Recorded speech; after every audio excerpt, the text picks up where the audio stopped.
I'm Al Cormier. I'm your host for the evening. I want to welcome you to the Historic Archives Room and also point out the Grand Hall has been refurbished. New flooring, and if you've never seen American chestnut wood, that's it. All refinished, stairs going up to the courtroom, and in the courtroom, new lighting and brand new sound system there. So a lot of renovation has taken place. Actually, they shut the place down for 2 months, so I'm just getting back in here myself. And I want to introduce Tom McMorris is our cameraman tonight. Hi, Tom. And this people have asked if if it was going to be on the net. I said yes. Oh yeah. You'll put it on your page. So if you know people who say, I wish I could have made it, you can watch it on the TV. Cool. Just go to McMorris Photo, right? McMorrisphoto.com. It'll be there in a few days. So thank you, Tom, for doing that. Hi, Karen. Hi. Our speaker tonight is a really interesting person. We talked a lot about his background in Cambridge, and I heard him talking about the water system in Cambridge, and I remember going through that whole event with the system repairing. And but he also has a Grandma Moses connection, and his attic, he said, is full of boxes of Grandma Moses stuff. And if you want to help him sort it, he'll accept the help. But Ken is going to be an interesting speaker. He is not the historian in town, but he is the person the historian goes to when they need information. And he's done some wonderful work with his programs, and also on the internet you have a collection of postcards, pictures, things of that sort. So that's a good source for any of you who are looking for old postcards. So, without further ado, Ken, take it away. All right. Can folks see this okay? Would the lighting help if we dimmed it a bit, or? Al's in the way. All right, Al, go. Everybody can see, we'll leave the lights on. Okay. Good. Okay, so I'm Ken Gottry, and as I was explaining, I'm Ken Gottry Jr. My father was a historian. If you wanted to know what date something happened and who was married to who, he's the one. I am a raconteur. I love the stories, from which people remember an awful lot more of the history. I am as historically accurate as I can possibly be. I don't make things up, but I take what I learn and I say, you know what? If those people lived here and these people lived here, just like today, I bet they butted heads. And then I kind of find some things. So my wife will also caution you that I've never let facts get in the way of a good story. So sometimes I will start to drift. She's usually in the audience, and when I see her roll her eyes, I know I've gone too far. I'm looking for you. I will also tell you that I get a lot of what I learned from you folks during these presentations. So please chime in, chip in. And I will caution you, I do not do pregnant pauses. If you have something you want to ask or say, just say, hey, Ken! Okay? If you wait for me to pause, it'll be 9 o'clock tonight. Okay? So, with that, I'm going to point out two things. My email address is on there. It is my name, ken@gottry.com. Everybody wants to put an E somewhere in Gottry. There is none. I have a pretty detailed website. It crashed. I'm rebuilding it. It's Gottry, not .com, but it is .net. If you go there, a lot of the things that we've talked about, let's see, it looks like this is what you find today. Here are some of my most recent posts. Across the top, I organize them. If you're looking for something particular, like I want to know something about Content Farm, you can come over and search for it, and it's got my email address on there. I share, you have stuff that say, gee, I wonder where I can unload this, I want to save it, cleaning out mom's attic. That's how I end up with a lot of this stuff. Tom and I went to school together, played baseball together. One of our good friends, Bruce McGee, when he passed away, or his father passed away and they were cleaning out his house, he said, "How would you like this old book? It is one of the 1878 history of Washington County. It's got the gold leaf on it. It's got his father's, grandfather's writing and everything inside it." Bruce said, "Here you go, Ken. I have to find somebody to carry it on." I will also say, as I was looking, I now have 123 boxes like this size in my attic. I started with 20 that came from my parents. My father was village historian, town of Jackson, town of Cambridge, town of White Creek, Masonic Lodge, Embury Methodist Church, and he wrote a book about every one of them. So I started with that. My mother was a Hitchcock, which goes back, becomes the Van Nesses, which are part of the Hoosick patent in 1636. And as Al was saying, my wife is a great-granddaughter of Grandma Moses. So as they were shuffling things along and people passed away, let's give it to Ken, he'll take good care of it. So that's how I end up with things. So with that, I'm going to tell you my vision of the Northern Turnpike. So, yes, I'm going to talk about the road and where it went and all of that. But what fascinated me are all of these things. Like, there in 1799, they were trying to decide, should we have privatization or should we have public roads? And they were trying to decide, well, should we have big business or should we just pay taxes and have big government take it over? They were outsourcing. They didn't just have a company come in and say, we'll build you a turnpike. If you wanted to build 5 miles, you just signed up and built 5 miles of it. And then you put up your own toll booth and collected the money. There were lobbyists because they didn't know what they were doing any more than we do today. Fake news. I have newspaper articles from around 1798 where the Albany newspaper said this, which was a total lie, and the Troy paper said this, which was a total lie, but as a result they started building the turnpike. Voting irregularities. They had a vote and said, we don't want to do that. And then they threw out some votes because they found a 1738 law out of New York City that applied to Italian immigrants, and they said, aha, throw out these votes. So it's been around a while. Yes, public officials, poor infrastructure, especially in the rural areas. I'll show how that is. And the haves and the have-nots. And as much as we love our community, even back then, we were the have-nots. Each community had a few haves, but primarily we're that. I have very strong political beliefs about today. I'm not going to get into any of them.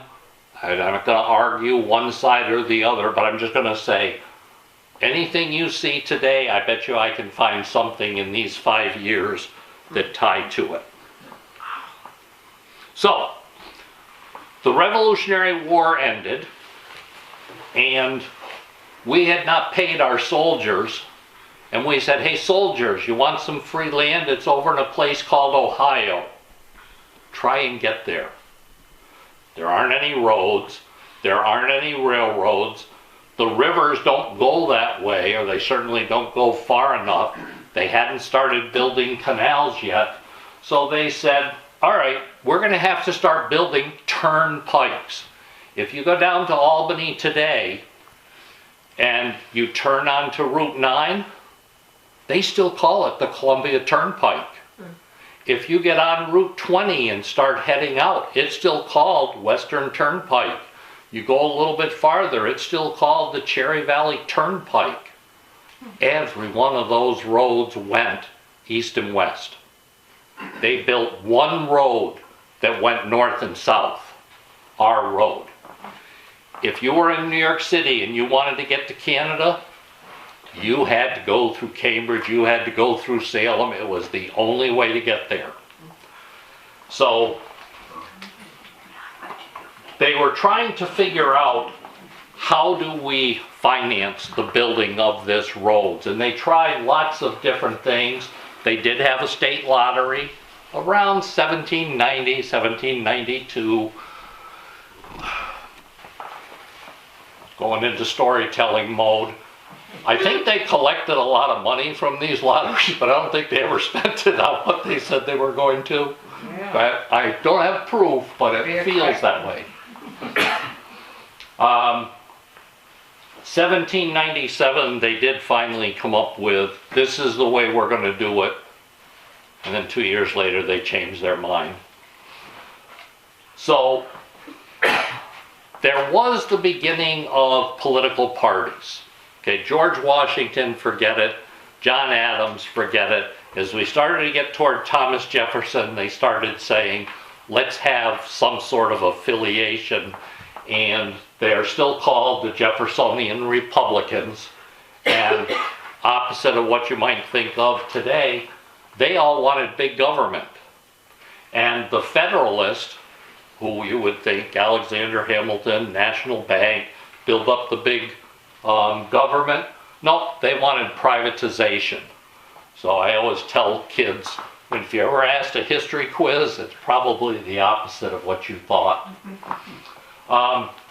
They did have a lot of disputes about this, and they had a lot of votes on it, and they came up with the Montgomery Charter, which was from 1730, and it had to do with something in New York City, and they threw out a lot of votes. So they had a vote and said, let's have privatization. They threw it out, and they said, let's go with the public.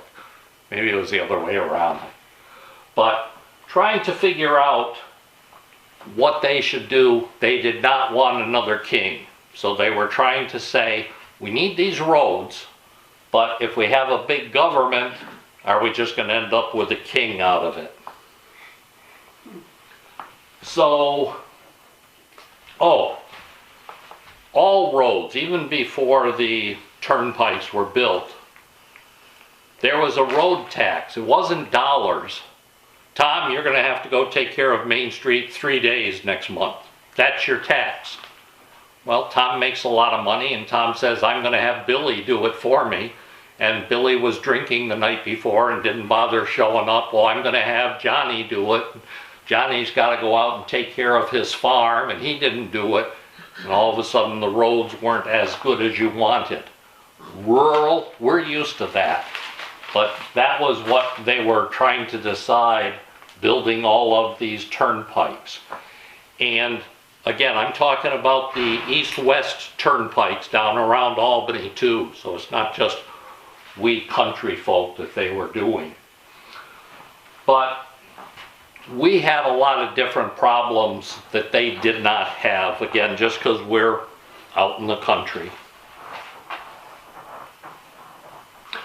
So, everybody today says, New York State's terrible, we do this wrong, we do that wrong, we're losing everybody. That's what they were saying back then. Everybody came in to New York or Philadelphia Harbor, and then they had to get east, west, or north, south. They said, well, I don't want to go through New York anymore. They started coming up through Connecticut and around that way. They came over into Philadelphia and came up through Pennsylvania that way. And New York said, we're starting to lose it. We got to do something about it. So they said, let's have some public roads out here. And there is a gentleman, Elkanah Watson. He really wanted turnpikes. I haven't found this, but I suspect he was going to build some and make a lot of money on it. So he put an article in the Albany newspaper that said, Troy's already on board. Troy's going to build all of those east-west turnpikes. Albany, you're going to get nothing. Then he went to Troy, wrote the same article there, except he said, hey, Troy, you know what Albany's doing? And suddenly, Albany started building those east-west turnpikes. So he used fake news to his benefit. pays with the benefit. Yes. So finally, 1799, they said, we've tried doing the public, we've tried doing the lotteries. We're kind of worried still about a king and everything, because at this same time they were having the French Revolution and getting rid of kings over there. There was worldwide stuff going on. So they said, let's try privatization. They came up with, yes, we're going to go out there and have people build these roads. They're going to build beautiful roads for us. They're not going to charge us that much to use it, but enough to make a good living, and we'll have what we want. So many turnpike corporations came up. The Northern Turnpike really was a corporation. I went and found the incorporation papers of what it said they were going to do, who was the chairman and officers and everything like that. So, day one they started offering bribes everywhere, saying, Salem, we'd like to build through here, but you know what? I've got somebody who lives about 3 blocks over. How about if we build over there, kind of stuff? And they started doing all kinds of bribes to get where they wanted to. Down in my neck of the woods, if you get down into Buskirk, there's the Buskirk covered bridge. Yeah, Van Buskirk was real good at this. I don't know if he was a good or bad person, but he got them to build that part of the Northern Turnpike right where the road goes straight up like this, rather than going over here at Eagle Bridge where it's nice and flat. Don't understand how he did it, but they did it. So, this is where we got to in April of 1799. The first company of the Northern Turnpike Road, and keep that word in mind, Northern Turnpike, because Google Maps uses it today. And it said they're going to go from Lansingburgh. Being up here, I still call that North Troy. I went down and gave a talk like this in Pittstown and said North Troy. Half the people got up and walked out of the room. They said, we're not North Troy, we're our own community. And it was going to go up to, come through Salem and Cambridge and end up in Granville. And I asked Al about this, and we haven't been able to find it. It says, from the dwelling house of John Faulkner Jr. in the town of Salem, there was going to be a line that would go east over to Rupert in the state of Vermont. Not quite sure where it is, don't think it was ever done. But as I'll show you later, when they did get up to Granville, everybody said, what's so great about Granville? I wanted to get to Canada. They ended up, if you've ever been in Granville and you just drive to the gas station, you're in Vermont, it's that close. You go a little bit farther is where they'd already started building a road down from Canada, so all they had to do was connect them. So I'm thinking something was going on over in Rupert, but I haven't found it yet. So here's where it starts. Down here in Lansingburgh. The reason it starts down there is you can take a boat all the way up the Hudson River until you get to Green Island. Whenever you go into Troy and you turn and go across the Green Island Bridge, and you look off, you see the Green Island power plant. It's there because there are rapids there. Boats couldn't get through it, great for generating electricity, but that's where the Northern Turnpike starts. And then I'm kind of drawing this, it's not quite right, but it ends up in Granville. As you go into Granville, there's the McDonald's, there's whatever the grocery store is right there. There is a marker right there that denotes the end of the turnpike. This was the way people got from New York City to Canada from 1799 until about 1823 when they built a canal. So, I gotta get over here and read this to make sure I touch on all of these points.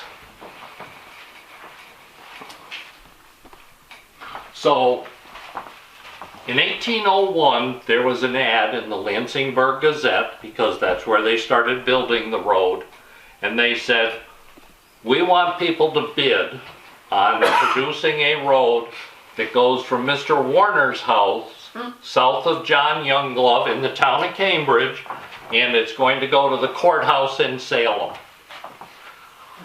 I haven't found any papers that say, here's what people responded, here's how much, here's who and everything. But in March of 1802, there was an ad in a Salem paper.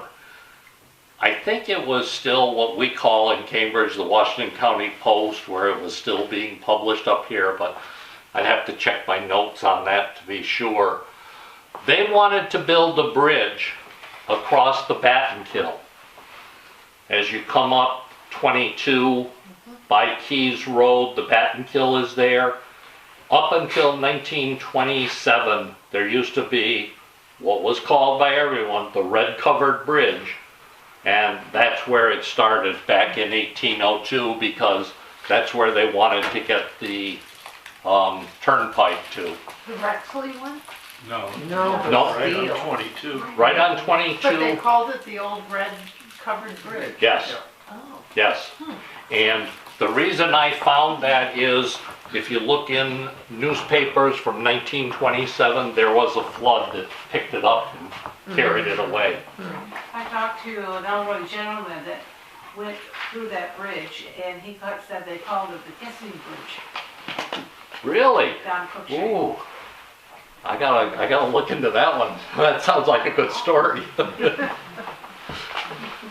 One of the other ones I found, and I'm not sure this is a bribe or if this is just documenting what happened, but the Presbyterian congregation in Salem in 1803, I've got the paper that says they received $40 from the directors of the Northern Turnpike Road. And I went back to read it very carefully. It's a lower end of Northern. Turnpike Road in Cambridge is Turnpike Road, but the company really was the Northern Turnpike, and they were really emphasizing that was a north-south one. So, but they received that $40 for damages that were done to their property. It feels like construction for the road was next to it and something caused damage to their property, and therefore they got a settlement of $40. The library wasn't there, probably, that piece of land. Ah, so You know. this little red dotted line goes from Lansingburgh up to Granville. That's the Northern Turnpike. There's great water that goes all the way up here into the lake and up into Canada, but it's not wide enough. There's elevation and stuff. 1823, they built the Champlain Canal, and everything that we had moved west.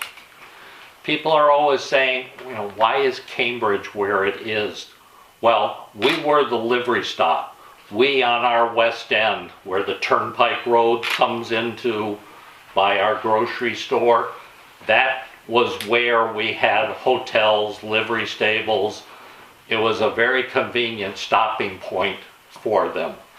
So we lost a lot of our business, but I'll come back to that because we also stole some of that business within Cambridge. But the Champlain Canal, so if you go over to Schuylerville, as you go into Schuylerville, you go across two bridges. One of them's the Hudson River, the other one's the Champlain Canal.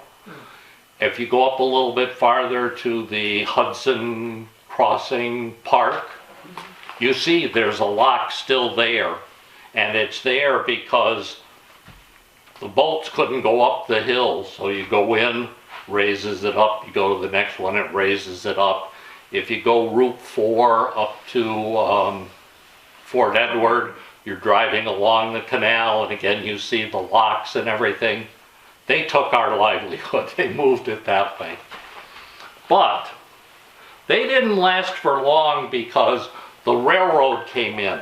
I say roughly 1850, but there's different times in there. But I will point out one key thing from this railroad map. Oh, I don't have the date on it, but it's in the late 1800s. The biggest community on that map is Eagle Bridge. Because the D&H went this way, the Baltimore and Maine went this way, Eagle Bridge is where they joined.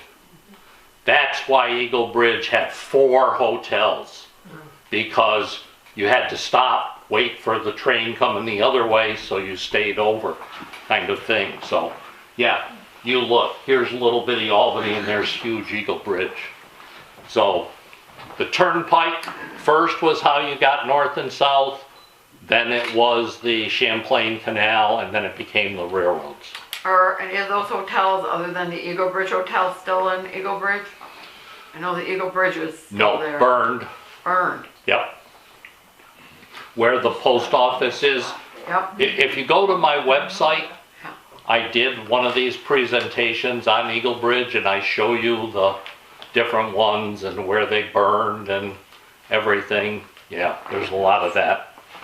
Or you can shoot me an email and I Yeah, can. my mother grew up there. She loves Eagle Bridge. Yeah, it was an amazing place because of those huge black lines. So I'll show you a little bit of some of the path that the Turnpike did take. So down here in Lansingburgh, there is a school called the Turnpike Elementary School. As you're coming Route 40 out of Troy, you go past the Oakwood Cemetery, you get up where the water plant is, and you kind of make that curve and everything. They always have a big sign there for a fundraiser, and it always says, funds are being raised for the Turnpike Elementary School. So I went down, and sure enough, there is a road down there still called Northern Turnpike, and it is still the Turnpike Elementary School. People have told me it's not quite the same, that they built something different or renamed something, but that's the area. You can go down there. I can show you the exact road that as you're coming Route 40 up this way, and there's the Spiegeltown Fire Department here and the bar and restaurant there, and there's a road that comes up from this side. That's where the Turnpike came up. It started out going uphill. It's like these horses had to be tired. Maybe that was their way of saying, we can have lots of rest stops along the way and make money off it. Oil Mill Hill. Oh, with it? Oil Mill Hill. Okay. So when you get into Spiegeltown, there is the curve, and right on the corner is a marker. Every mile from Lansingburgh to Granville, they put up a marker, just like we do today on the thruway. Except they made them pretty elaborate, and this point in Spiegeltown is exactly 3 miles from where the Turnpike started. And a lot of these markers either still exist, which I'll show some pictures, or they're in historical societies like this one is. Here's my favorite story of all of this. When you get into Melrose, we, my generation, we just kept going up Route 40 because we wanted to get up there to Scatticook or whatever. But the road used to turn and go this way.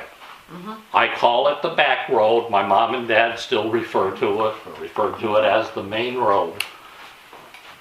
And then right here today, you go up this way and around that way or down this way and get stuck. But it used to go right straight across there. because this used to be the Tom Hannock Creek. It's a good place to put the turnpike. When you get into Pittstown, it's County Route 110, Tom Hannock Road, the reservoir's over that way, Town Hall is there. When you come here and you turn this way, and it takes you up to Route 67 right in Johnsonville. I went to Google Maps today. They still mark that as Northern Turnpike.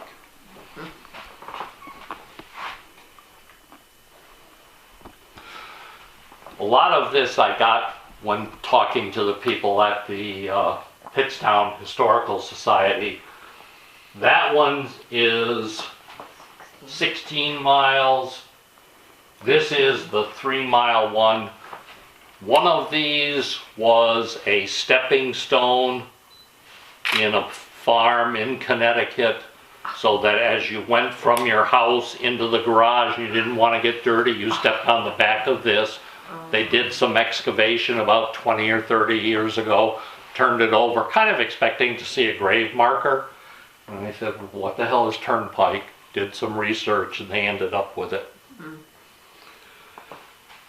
This is a house, I'm not too familiar with it. It's along Route 7, what they officially call Ramerton. I'm not quite sure, but they say it was a toll house. In Cambridge, as you come down over Oak Hill, right at the bottom was where another one of these toll booths was supposed to be. Because when you said you wanted to bid on producing part of the turnpike, you bid on 5 miles. Well, that's where you put your toll booth. And then farmers in the middle had to work out a deal with you that says, I want to get into the village all the time. Can I have some sort of a special pass? They didn't have the easy pass thing, but they had a way of giving them something. Lucky them. Okay. This is where we get closer to my home, where I know a little bit more about the story, and I don't understand it. But the turnpike did not go Route 67. It went over through West Hoosick and those two name roads, like something Cassidy and something. Harney Cassidy? Yeah, I can't remember. I'm going to get it wrong. But it comes up this way. So the Dutch Reformed Church is here on the corner. And then it goes across here where in 1799, Van Buskirk said, I'm going to let you cross here. Before they put the marker up for the Buskirk Bridge, there was a marker there that said this is where the Buskirk ferry was. They used to put these stagecoaches, evidently, on some sort of a raft and take it across. Really? Really? But that's not the crazy part. Once you go across the Buskirk Bridge, you see what here is called Stage Road. It was Stagecoach Road in my day. It is literally uphill. And you're like, okay, these horses carrying all these people, and these people just trying to get to Canada. It's like, really? That's where you want to go? In 1820-something, this little community was called King's Mill. Again, my wife is Grandma Moses' great-granddaughter. They're all King family descendants. That's where that community was named King's Mill. After them, it was where all of these rivers came together, and they put a bridge across there. Somehow or other, it got named Eagle Bridge.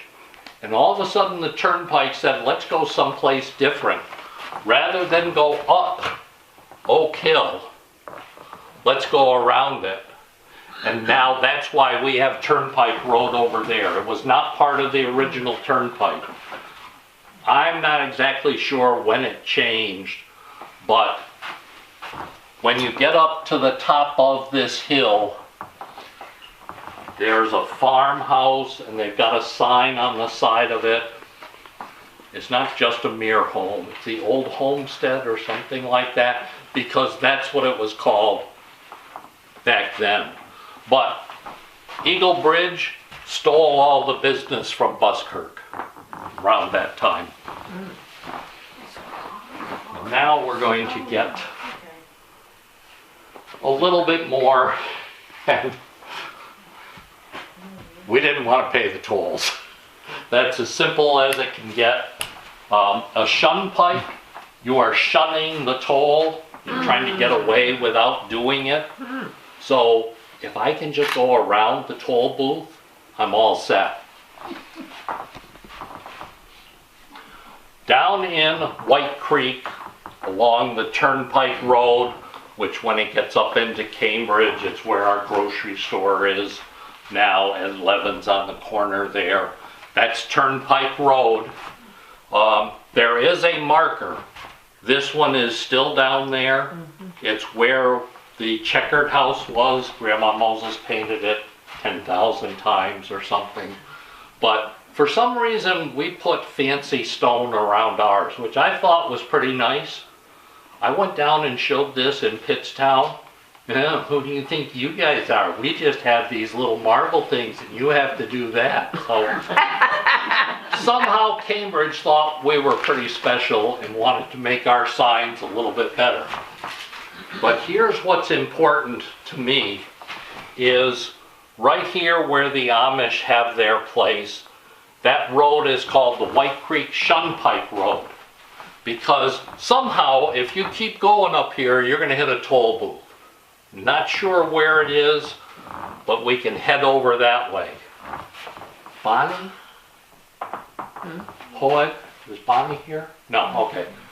She's doing she lives on what's part of the Shunpike, and I know they're doing something at whatever the name of her place is, Diana Hondawa. Oh, Diawanda. Yeah. They're doing something up there because I'll show you, I think they were part of that Shunpike. It's going to take me a couple pictures to get there. But, Ken, yeah, if you were to use the shun pike as opposed to the turnpike or yes. the other pike, who maintained it? Was it the same condition of, the paved road? I've not found that there was any official maintenance of these roads. It was just, if we take care of it, we don't have to pay money. Yeah, but you gotta pay money to take care of the road. So I don't understand how it is. There's nothing official about these, but all the maps still call them Shunpikes. So They weren't paved roads. none of this was paved. Some of it was plank road. There was actually a part of it, I can't remember if it was part of ours or one of the other ones, that was called Plank Road. It still is today. So as I'm going up 22, there's the Cambridge Livestock Auction Barn. Right across the street, there is that marker. It used to be closer to the road until the snowplow hit it, and then the people came out and put it up, and then the snowplow pushed on it over the years. But they take real nice care of it, but it doesn't have any of the stones around it. Not sure why, but if you ever want to know, from there, I think it says you're 23 miles from Lansingburgh. But over here, going up 313, there is a road on the map in Shushan called Shunpike Road, and I'll show you how I think they connected. So, going back down, so we're south of Cambridge, we're down by the Amish area, we come across the White Creek Shunpike, we get onto Route 22 just below Cambridge Bus Garage, go up, and then we go up 313 and we go to Plains Road. The old mushroom farm is there. And from there, let me see if I can do this. So I'm on 313, I come across this way, go up Plains Road, go past Fitch Hatchery Road, the Cambridge Airport is here. Oh, I'm sorry, the Cambridge Airport is down here, and it dead ends in Fish Hatchery Road. But if you take a map and draw a dotted line, you end up on the Turnpike Road up in Shushan. That's where I think it used to go. So now you're up in Shushan, where this goes over toward U-Shacks and the bridge. If you go up the Turnpike, it ends up dead-ending right into County Route 61, where 61, if you go this way, is the Shushan Covered Bridge area. You come this way, you come down by Burger Den, but it dead ends there. But if I keep drawing a nice dotted line there, like, why the hell does Stanton Road do that zigzag? That's what Bonnie and I have been talking about, and she's like, she's up here someplace because we think the Turnpike went all the way up there. The goal is you don't want to come back onto the Turnpike until you're past the toll booth. Trying to do the math of where things were and adding 5 miles and figuring out who's where. If I were a real historian, I would do that, but I'm focusing on the stories. How much was the toll? I don't have it here, but I do have it someplace, and it was by axle and whether you were driving your cattle or sheep or whatever. It didn't seem exorbitant, like 5 cents for your flock of sheep or something, but I can't remember. But I bet they made it on the stagecoaches going through, would be my Every guess. 5 miles. Yeah, Yes. so that could add Well, that up. could add up. Oh, yeah. Yeah. So, as you're going up 22, you go by Lake Lauderdale, you haven't quite gotten to Burger Den yet. The Turnpike didn't go this way. 22 did not go that way. It went and took that road here, curved this way along Ackley Road, and came back in up there. And the way we know it is, right there is the most beautiful marker of any of them along the Turnpike. 31 miles from there, if you follow the old Turnpike, would get you back to Lansingburgh. It's still there today. As you drive down 22, you can see the 2 Ackley homestead houses here. Right next to it, you'll see that. They take gorgeous care of it.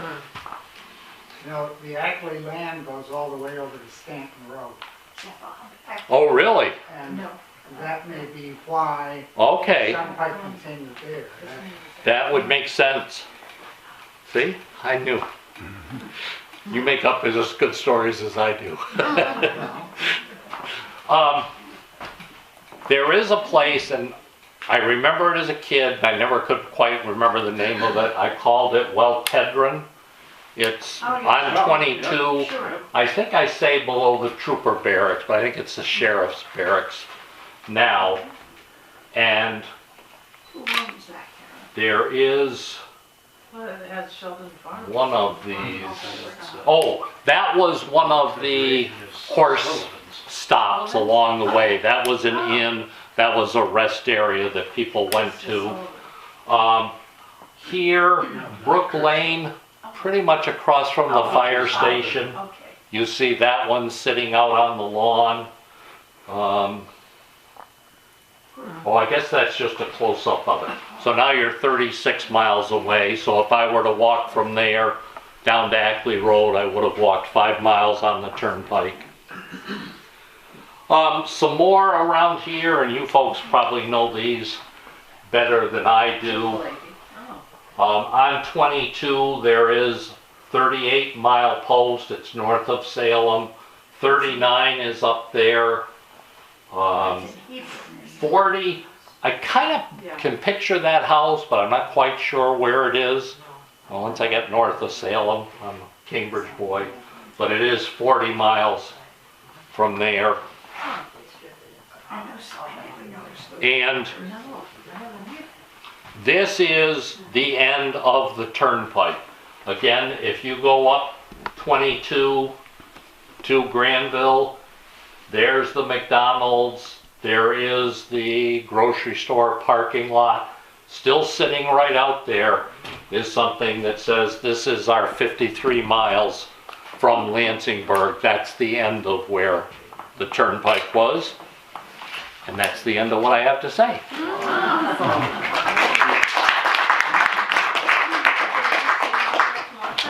So, yes.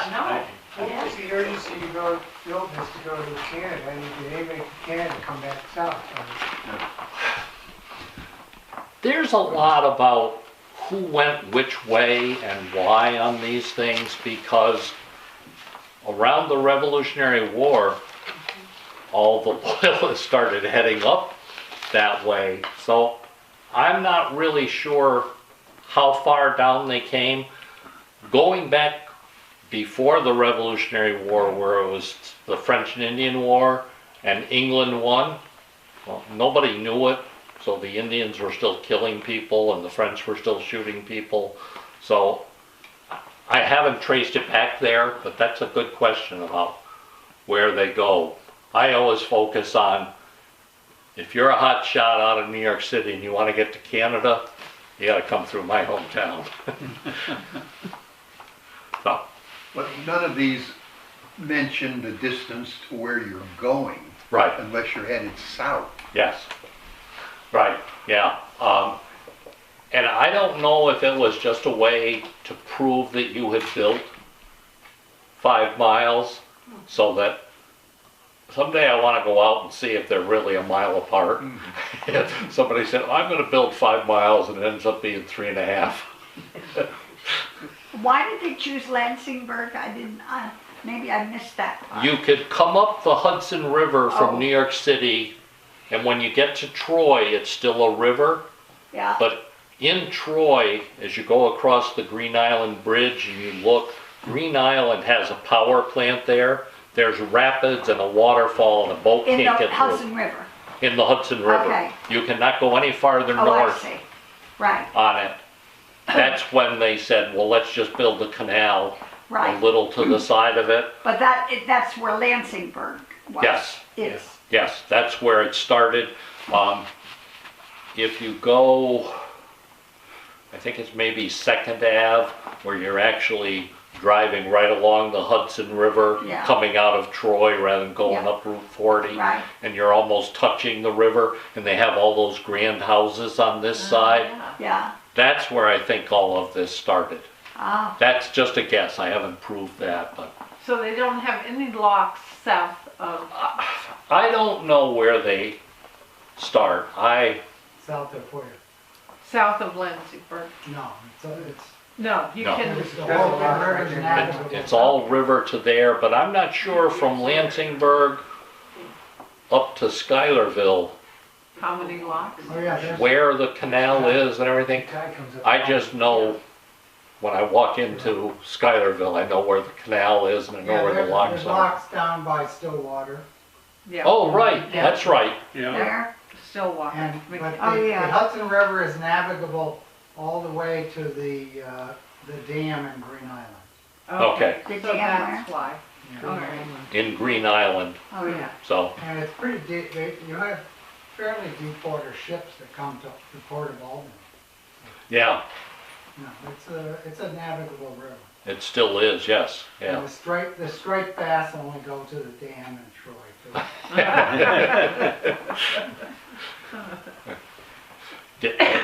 Dickie's one of my Cambridge buddies, so he comes along to hackle me every now and then. I have a question on, when was the Tom Hannock expanded? What time? I did a presentation on it because I had the newspaper articles. I think it was in the early 1900s. But I've got the thing that shows where all the sluice ways and all of that was. Just somehow somebody gave me a newspaper about it. So And did they bury any farms? that one that I One, yeah. showed is the only one that the people from Pittstown all nodded their heads, so I was on the right track, but they didn't offer any other stories. You know, my brother had a farm in Valley Falls that looked down to the Hannock Reservoir.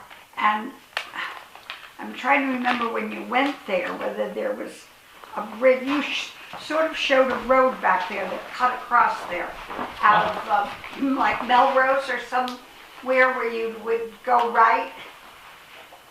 Oh, that goes over eventually into. Just that, yeah, that, Melrose. Yeah, Melrose, yeah. And you'd cross over there yeah. and But you build go this. around it now. Today, you come around this way, you get to one of these roads, and if you go on Google Maps, it's very obvious that, oh yes, you have to go up and around and like this to get over to Tom Hannock or He was Pittstown. probably a little farther up from that Melrose. He was farther I up think then. he might have been closer to, There's another river in Valley's Falls. What river was that that goes? who's, Oh, the That's the Hoosick River. Yeah. Yeah.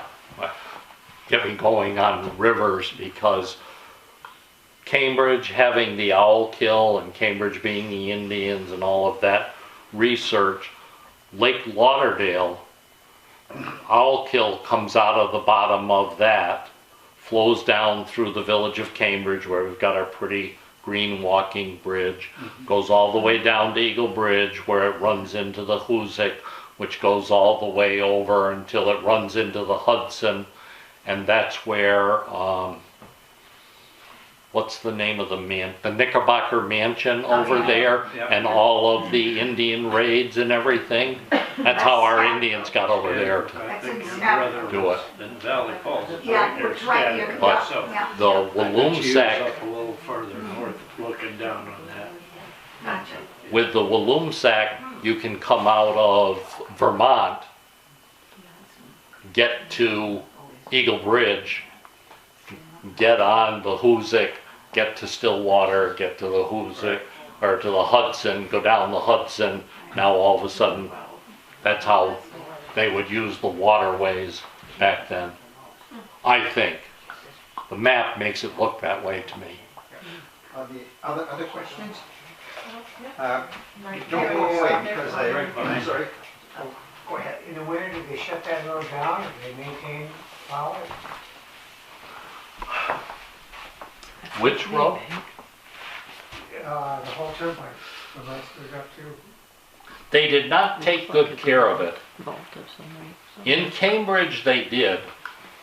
Around the Salem area, I've found evidence they didn't do as well. I don't know that it was in disrepair, but there were several articles about, hey, we're looking for somebody to take care of this and stuff. And it was all that privatization, like, well, we can just have a road tax and let's have the government do it, and then you don't pay your tax, or you get someone else to do it, and they've got to do farming and it's not taken care of, or you try to sub it out. They had a lot of outsourcing. Hey, I built it, I'm going to collect the tolls, would you like to take care of it? I haven't pieced together all of those, but there are a lot of those nuggets that roads were not well cared for. so they couldn't use it in the winter? That's an interesting question about what time of year they did it, because they certainly could not go up and down some of these hills on a stagecoach in the bad weather. Life was a lot slower back Yeah. then, in the winter, you know. And if you were in Lansingburgh, why would you want to go to Canada? So, Could I ride my horse pretty close to the turnpike? Without paying? I don't know, yes. Did you come across General John Williams? He was such a wheeler and dealer. is the negotiations to start it, or? The name does sound familiar, and yes, I have a ton of material besides what's on here, so I'll have to do some digging, but, Yeah, he was on the board of directors. oh, okay. All right, yeah, that's how Van Buskirk got things, he was on the board, so. Well, don't go away. I have, first of all, let's thank him again for. Thank you. Thank you. Wonderful.